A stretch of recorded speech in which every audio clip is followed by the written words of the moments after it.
Good morning, student. Thank you for joining me this morning. Today, we're going to do some social studies. We're on section 3, titled A Time of Conflict, which is going to be on page 196 in your social studies textbook. We're going to begin by reading the whole passage, the whole section, And then after we read the whole section, I'm going to walk you through your questions, but I'm not going to tell you the answers. So stay tuned. Reading skills. Explain how events are related in time. Many events that occur in sequence have cause and effect relationships. Explaining how events are related in time will help you find these cause and effect links. As you read this section, look for events that have this relationship.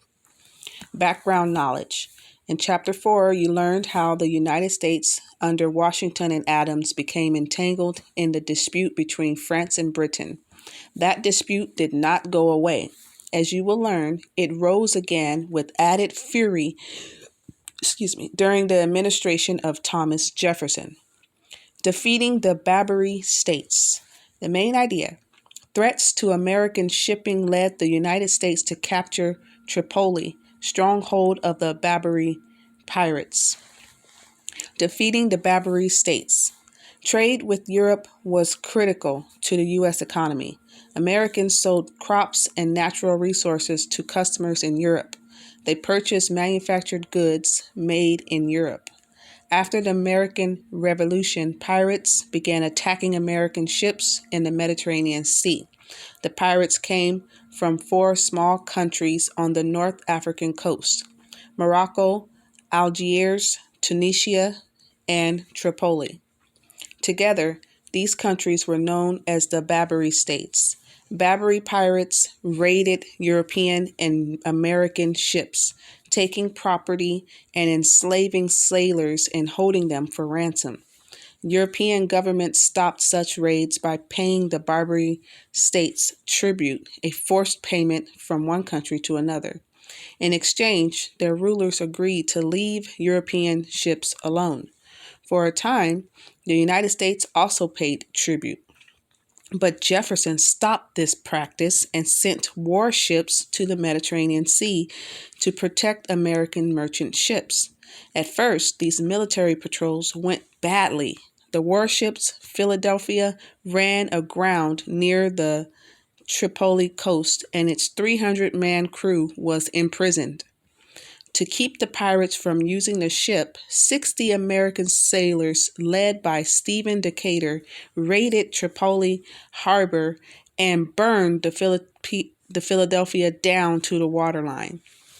The next year, a small force that included a handful of American Marines marched 500 miles across the Sahara and captured one of Tripoli's provincial capitals.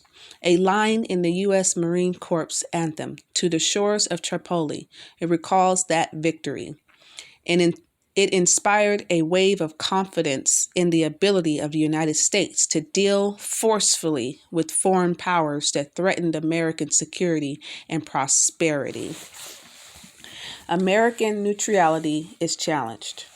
The main idea. Britain and France interfered with American shipping, increasing tensions between the United States and the 2 European nations. American neutrality is challenged. A more serious threat to American overseas trade came from 2 much more powerful countries, Britain and France. By 1803, the 2 nations once again were at war.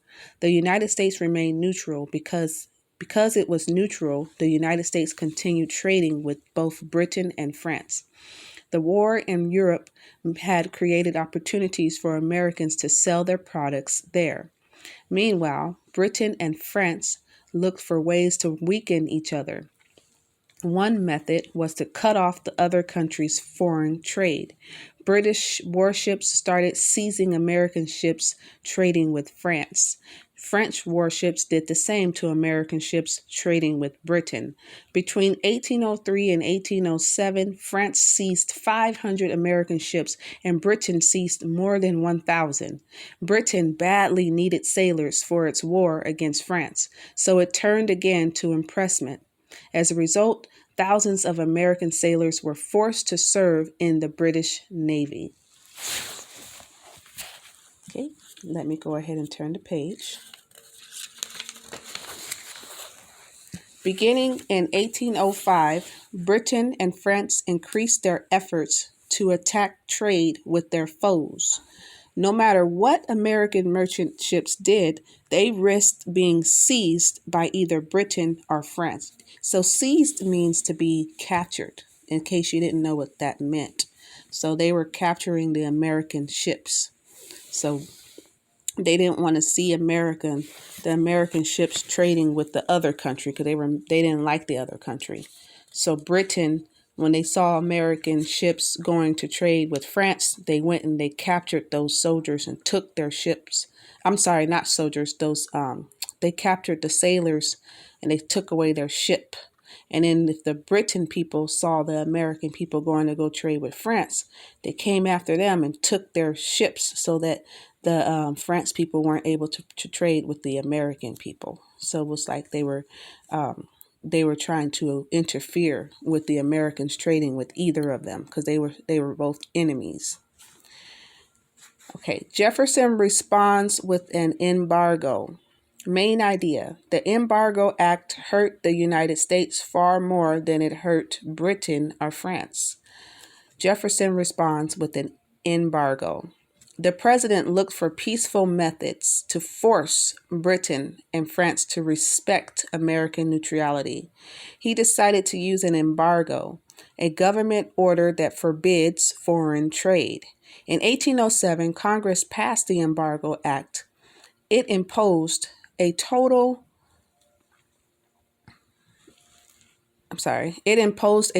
embargo on American ships sailing to any foreign port.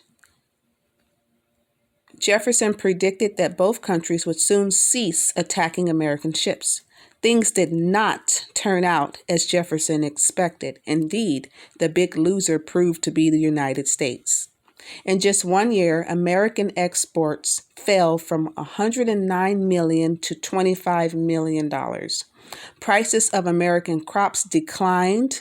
Decline means to gradually lose strength or power, hurting farmers and planters. Tens of thousands of Americans lost their jobs.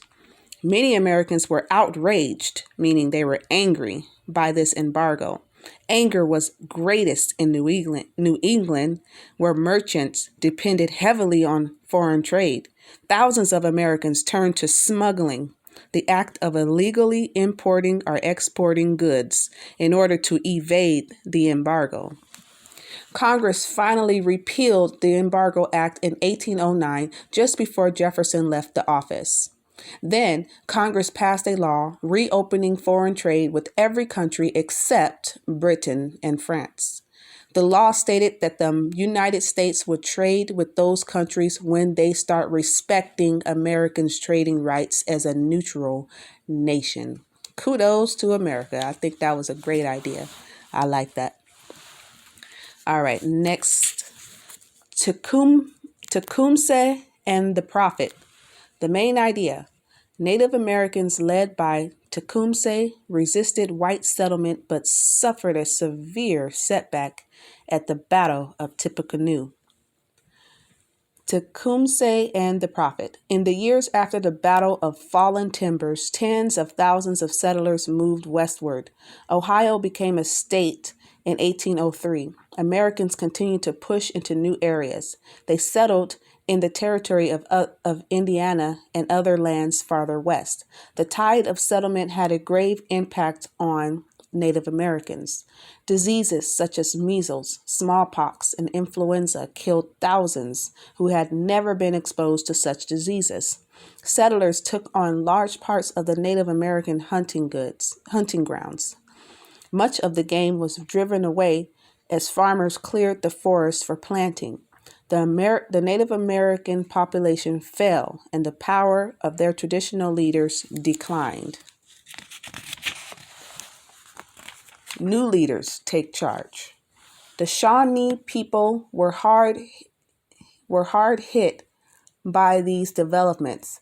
After 1805, two Shawnee brothers, Tensawata and Tecumseh, began urging the Native American resistance. Tecumseh and Tenskwata, who was also known as the Prophet, called on Native Americans to preserve traditional ways.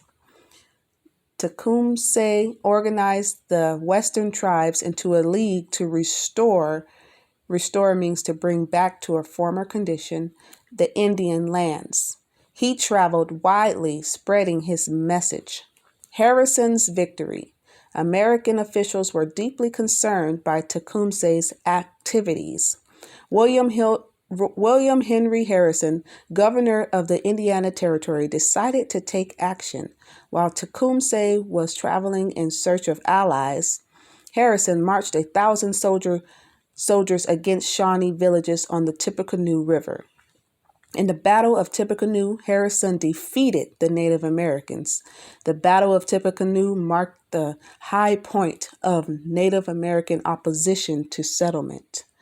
Even though the alliance declined in power after the battle, Tecumseh and his warriors continued their struggle during the next several years. Looking back and ahead, tensions remained high in the West even after Harrison's victory. Many Americans blamed the British, who continued to send arms to the Native Americans. There were widespread calls for war with Britain. Could the president and Congress resist them?